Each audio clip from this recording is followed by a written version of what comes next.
Paano kung rejected ka sa TikTok shop? So hey guys, today's evening, share ko sa inyo kung bakit bakit nare-reject sa TikTok shop.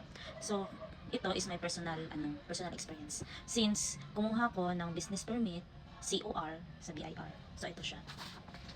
So meron akong COR. At tapos before makakakuha ng COR is unang-una is magre-register ka sa DTI. I-register mo yung business name mo sa DTI. Pwede kang mag-register through online, since through online na talaga ngayon. So, pipili ka doon ng national, province, and then government. So, una kong kinuha is DTI. Pagkatapos kong kumuha ng DTI, is nag-proceed ako sa BIR. Nag-fill out ako ng form ng 1901, 3 pages yun, 3 yung tinlapan ko.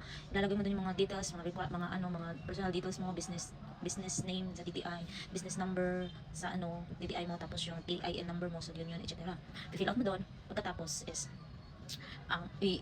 ibibigay mo, isa-xerox mo yung DTI mo, 2 copies, tapos yung valid ID mo, 2 copies. So dapat sa valid ID mo is accurate sa DTI na in-address mo sa business mo at sa mismong sa ID mo.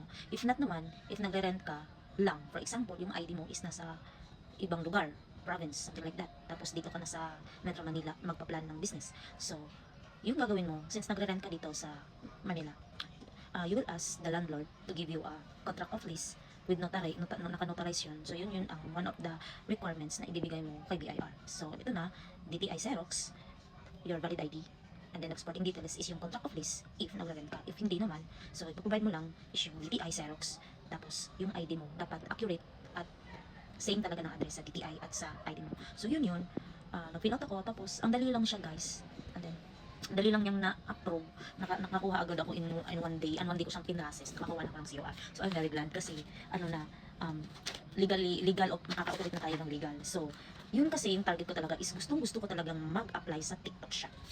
So ito na yung ko. So meron akong so gusto ko talagang mag-apply sa TikTok shop. The problem is I am about to register sa TikTok seller page or website, something like that, or application.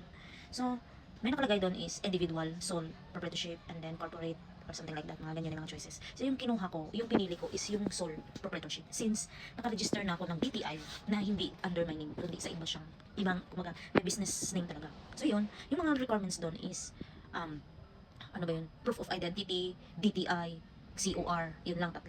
Pag sa individual naman, yung requirements lang niya is proof of identity and COR. So doon ako sa sole proprietorship nag-apply. So kinlik ko yun siya, tapos ilagay mo yung mga name mo doon, details mo, tapos next step is isasubmit mo yung DTI mo